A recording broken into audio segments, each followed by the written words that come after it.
Hello दोस्तों, welcome back to the another video of Ramsan tutorial. दोस्तों, आज की इस क्लास में मैं आप लोगों को इकोनॉमिक्स पढ़ाने वाला हूँ। अब हम लोग रोज मिलने वाले हैं। हर दिन दो दो के पेयर में क्लास हम लोग का डिवाइड होगा। 2 दिन इकोनॉमिक्स, 2 दिन बिजनेस स्टडीज एंड 2 दिन अकाउंटेंसी। ये हम लोग का फर्स्ट क्लास होने वाला है हम लोग का नया साल का। इस साल जो 2025-26 का ये पहला क्लास होने वाला है जहाँ पे मैं आपको इकोनॉमिक्स के रिगार्डिंग ज्ञान देने आया हूँ। हम लोग इस चैनल पे इकोनॉमिक्स, अकाउंटेंसी एंड जीएसटी बड़े ही फन से पढ़ते हैं। ये जो वीडियो होगा भाई, ये सीबीएसई के लिए और जो लोकल स्टेट बोर्ड है उनके लिए भी, ठीक है। मतलब ये ऐसे के लिए भी अच्छा है, ऐसे को भी काम आने वाला है और सीबीएसई वाले लोग को भी काम आने वाला है। तो भैया वीडियो के अंत तक बने रहना, जिससे कि मैं आपको इकोनॉमिक्स का संपूर्ण ज्ञान दे पाऊँ। और वीडियो के डिस्क्रिप्शन बॉक्स में भैया पीडीएफ है, वहां से इसको डाउनलोड कर लेना, भूलना नहीं, ठीक है। तो भैया सबसे पहले हम लोग बात करते हैं मैक्रो इकोनॉमिक्स। देखो, जब आप लोग छोटे थे ना, नन्हे मुन्ने थे, छोटे बच्चे, क्लास 11 में छोटे थे ना आप लोग, तब आप लोगों ने माइक्रो इकोनॉमिक्स पढ़ा था। बट आप लोग तब बड़े हो गए हो ना, बड़े साइज में भी बड़े। तो भैया अब आप लोग क्या पढ़ने वाले हो? मैक्रो इकोनॉमिक्स पढ़ने वाले हो। जैसे कि देखो, इस पेन का प्राइस मार्केट में कितना, तो भैया माइक्रो इकोनॉमिक्स। उसके बाद अगर मान लिया मुन्ना है, कौन है भाई? देखो मुन्ना, ठीक है। ये कौन है? मुन्ना, जो सबका लगाता है चुन, ठीक है ना। तो ये मुन्ना है, मुन्ना का इनकम 10,000 रुपया है। तो पर्टिकुलर मुन्ना के बारे में बात हो रहा है, तो भैया मुन्ना क्या हो गया? माइक्रो इकोनॉमिक्स हो गया। लेकिन अब मैं पूछूं आपसे कि बताओ, देश का नेशनल इनकम कितना है? देश का नेशनल इनकम कितना है? तो अभी देश में रहने वाले सभी लोगों का इनकम जोड़ना होगा, तो ही देश का नेशनल इनकम निकलेगा। तो भैया नेशनल इनकम निकालने के लिए आपको मैक्रो इकोनॉमिक्स पढ़ना जरूरी है। तो भैया यही होता है आपका मैक्रो इकोनॉमिक्स।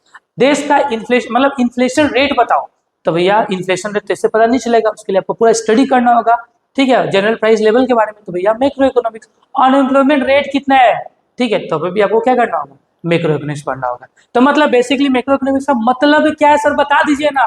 तो भैया macro economics is a branch of economics that studies the behaviour and performance of economy as whole. जब हम लोग पूरा इकोनॉमिक के बारे में एंटायर स्टडी करते हैं, इकोनॉमिक के परफॉर्मेंस के बारे में एंटायर स्टडी करते हैं, एग्रीगेट स्टडी करते हैं, तो भैया वो होता है आपका मैक्रो इकोनॉमी। मतलब माइक्रो मतलब सिंगल, मैक्रो को मतलब एंटायर इकोनॉमी के बारे में स्टडी होता है, तो भैया वो होता है मैक्रो इकोनॉमिक्स। अब आप लोग इनको जानते हो क्या?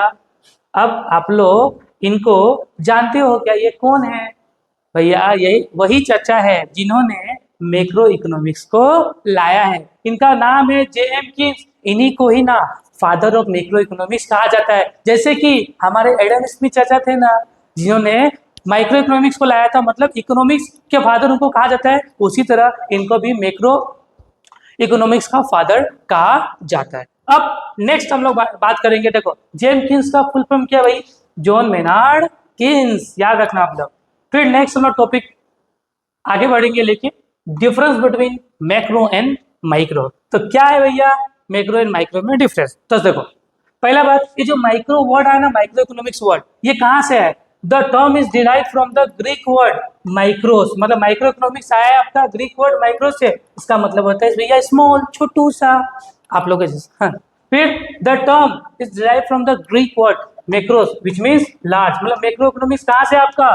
मैक्रो से। इसका मतलब क्या होता है भाई? लार्ज होता है, ठीक है। फिर देखो, micro economics is the branch of economics which studies the behaviour of individual unit of economy. मतलब जब हम लोग इंडिविजुअल यूनिट, जैसे कि पेन का प्राइस मार्केट में कितने, इसके बारे में बात करेंगे, तो माइक्रो होगा भैया।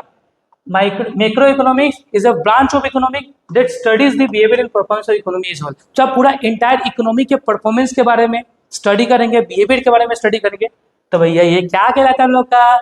Macro economics. फिर देखो, micro economics studies the particular market segment of the economy. ये मार्केट के एक सेगमेंट के बारे में बात करता है। लेकिन मैक्रो इकोनॉमिक्स जो होता है ना, ये मार्केट के सेवरल सेगमेंट के बारे में स्टडी करता है, ठीक है। Micro economics basically deals with individual income. जैसे कि मेरा इनकम कितना, मुन्ना का इनकम कितना, ठीक है। मान लो कि मेरा एक फैक्ट्री है, मेरे फैक्ट्री में मैंने कितना आउटपुट बनाया है, ये हो गया आपका। फिर प्राइस ऑफ द गुड्स, मैंने अपने फैक्ट्री में जो गुड्स बनाया उसका प्राइस मैंने कितना रखा है, तो ये माइक्रो, मेरे बारे में बात हो रहा है, तो micro economics. But macro economics is the study of aggregate such as national income. देश का इनकम कितना भैया? उसके बाद आउटपुट कितना, पूरा देश ने मिलकर कितना आउटपुट बनाया है इस साल, as well as general price level, मतलब आज के डेट में प्राइस लेवल कितना बढ़ गया है, ये तो यह होता है मैक्रो इकोनॉमिक्स। तो इस तरीके से हम लोग का डिफरेंस होता है खत्म। फिर नेक्स्ट टॉपिक में अपना जाते हैं। देखो अब हम लोग नेक्स्ट टॉपिक में जाएंगे जिसका नाम है need for separate study of macro economics. देखो जब भैया माइक्रो इकोनॉमिक्स था ना अपने पास, तो मैक्रो इकोनॉमिक्स को पढ़ना क्यों जरूरी है, ठीक है, अब इसके बारे में बात करेंगे, need for separate study of macro economics. अब सुनना, देखो कुछ बातें ना माइक्रो लेवल पे सही होता है बट मैक्रो लेवल पे वो जाके बात गलत हो जाता है। जैसे कि देखो ये मतलब मुन्ना है, ये कौन है, मुन्ना, जो सबको लगाता है, समझ लो, आगे मैं नहीं बोलूंगा। हाँ, ये मुन्ना है, ठीक है। अगर मान लो मुन्ना सेविंग करता है, मुन्ना अगर सेविंग करना स्टार्ट करता है तो मुन्ना के लिए बोलो अच्छा या नहीं है, जोर से बोलो, जय माता दी। नहीं, अच्छा है। अभी भगवान का नाम नहीं लेना, अभी पढ़ना है, तभी तभी एग्जाम में भगवान काम करेंगे, ठीक है ना। मेहनत, अगर मेहनत करोगे तो ही भगवान साथ देने वाले हम लोग का। तो अगर मान लो मुन्ना सेविंग करता ना भाई, तो मुन्ना के लिए बड़ा अच्छा होगा, ठीक है, मुन्ना के लिए बड़ा अच्छा होगा, मुन्ना का फ्यूचर बड़ा मस्त जाएगा, मुन्ना का प्रॉपर्टी वेल्थ जनरेट होगा।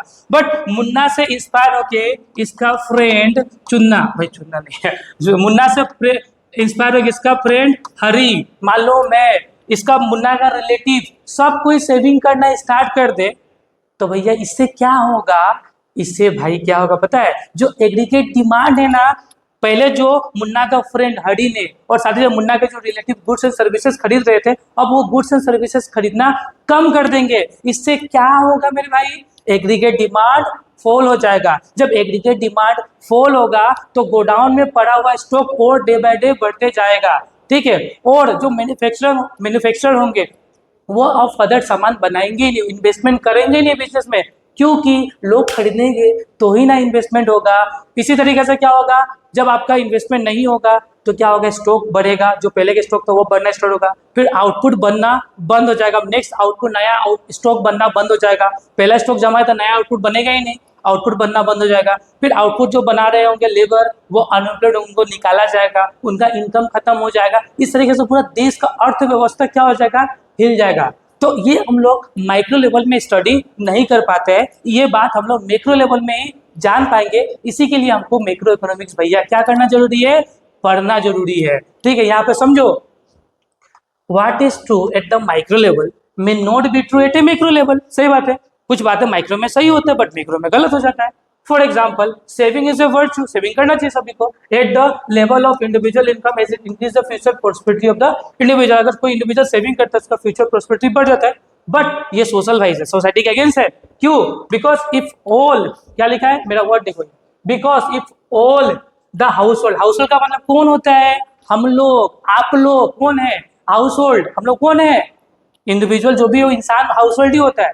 तो if all the house hold मतलब जितना भी इंसान है सब सेविंग करना स्टार्ट कर दे, of the economy start saving, the level of aggregate demand में fall, there will be accumulation of unsold stock, therefore it will discourage the investment, leading the further fall in output, employment and income। तो ये पूरा economy को हिला देगा भाई। आप फिर नेक्स्ट देखो, देखो कुछ बिग इश्यूज है, there are certain big issues like problem of growth, development, inflation, unemployment etcetera, ठीक है, which needs to address properly, such issue cannot be handled at a micro level, macro नहीं होगा, हाँ micro level, अभी सही है, cannot be handled at a micro level. देखो बहुत सारा इश्यूज है, लाइक ग्रोथ इंडिया का कितना है, ठीक है, इन्फ्लेशन रेट कितना है, अनएम्प्लॉयमेंट रेशियो कितना है, ये हम लोग माइक्रो लेवल में पता नहीं लगा पाएंगे। इसके लिए अपने को मैक्रो इकोनॉमिक्स के पास जाना होगा, इसलिए भैया अपने को मैक्रो इकोनॉमिक्स पढ़ना जरूरी है। तो इस तरीके से मैक्रो इकोनॉमिक्स क्यों पढ़ना है आप लोग जान गए होंगे। अब नेक्स्ट टॉपिक में जाएंगे हम लोग, क्या है, देखो ये टॉपिक अब बड़ा ही इंपॉर्टेंट भैया, ये लास्ट टॉपिक है आज का क्लास का, छोटा मोटा क्लास रखेंगे,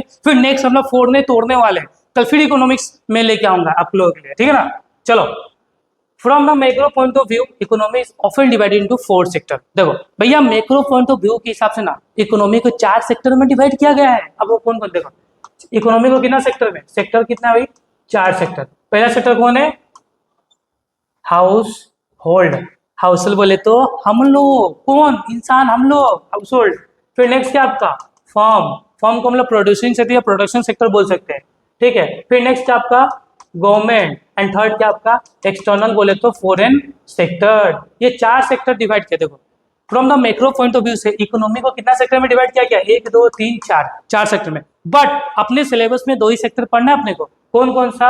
house hold and form. Government and external sector अपने सिलेबस में है ही नहीं, तो ये पढ़ना भी नहीं है, ठीक है ना। तो चलो नेक्स्ट समझ आते हैं आगे में, देखो from the macro point of view economy is often divided into four sector. सबसे पहला जो सेक्टर है हाउस होल्ड सेक्टर। कौन सा सेक्टर है भाई? House hold sector. तो भैया हाउस होल्ड सेक्टर एक ऐसा सेक्टर होता है जो अल्टीमेट कंज्यूमर्स होता है किसी भी गुड्स एंड सर्विसेज का, और साथ ही साथ ओनर्स होते हैं फैक्टर ऑफ प्रोडक्शन का। जैसे कि देखो ये जो मुन्ना है, ये मुन्ना कौन है? एक हाउस होल्ड है।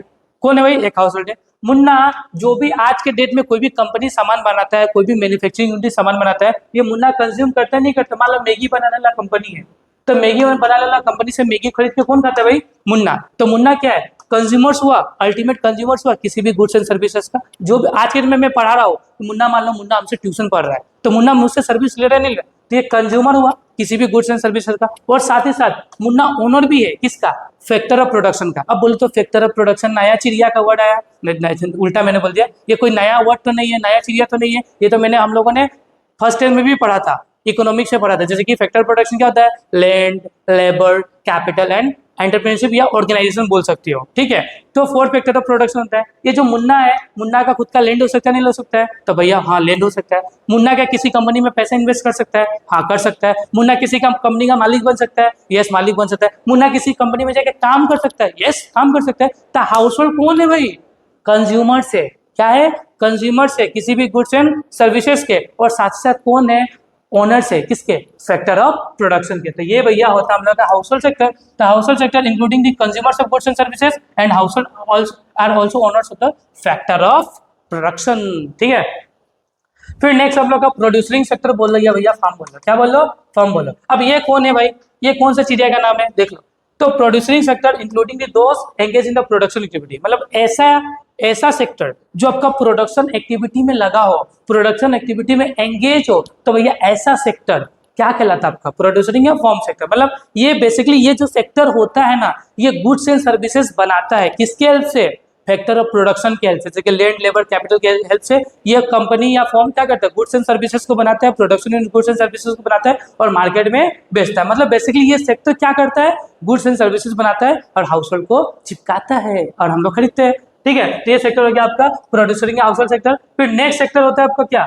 Government sector. आप देखो हम लोग का दो ही सेक्टर पढ़ना है, लेकिन सर अब तीन सेक्टर क्यों पढ़ा रहे हो? भैया नॉलेज लेना जरूरी है, गवर्नमेंट सेक्टर जान लो, ठीक है ना। क्या होता है? तो भाई देखो गवर्नमेंट सेक्टर एक ऐसा सेक्टर होता है जो एंगेज होता है maintaining the law and order. मतलब ये सेक्टर बेसिकली क्या करता है? आपको कानून व्यवस्था बनाता है, डिफेंस को ठीक करता है, एडमिनिस्ट्रेटिव सर्विस देता है और साथ ही साथ पब्लिक वेलफेयर के लिए काम करता है, पब्लिक वेलफेयर को सर्विस देता है। मतलब इसका काम यही है, पब्लिक का भलाई के लिए काम करना, कानून व्यवस्था बनाए रखना, ठीक है।